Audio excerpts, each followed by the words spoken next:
Hello friends, welcome to খাবারে বাঙালিয়ানা। আজকের recipe শীতের স্পেশাল মেথি শাকের পরোটা। মেথি শাকের পরোটা তৈরির জন্য এখানে আমি নিয়ে নিচ্ছি 2 কাপ আটা। এখানে আমি আটা দিয়েই পরোটা করছি। তোমরা চাইলে শুধু ময়দা আবার আটা ময়দা মিশিয়েও করতে পারো। নুন দিলাম আর ময়ানের জন্য সাদা তেল দিলাম, আর তার সাথে দিয়ে দিলাম 1 চামচের মতন জোয়ান। আর এখানে মেথি শাক ভালো করে কুচিয়ে নিয়ে ভালোভাবে জলে ধুয়ে নিয়েছি। তারপর মেথি শাকটা এই আটার মধ্যে দিয়ে দিলাম। এবার খুব ভালোভাবে হাত দিয়ে এরকম ডলে ডলে মেখে নিতে হবে। খুব ভালোভাবে মেথি শাকটাকে আটার সাথে মিশিয়ে নিতে হবে।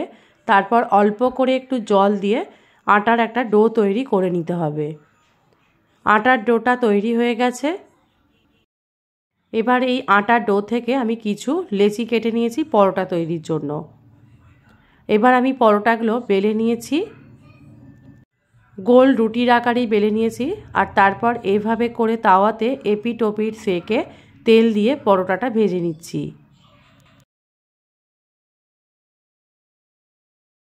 মেথি শাকের পরোটা তৈরি হয়ে গেছে, আর এটা আমি স্যালাড আর সাদা আলু তরকারি দিয়ে পরিবেশন করেছি। শীতের জলখাবারে হোক বা রাতের ডিনারে হোক, এই রেসিপিটা একদম পারফেক্ট।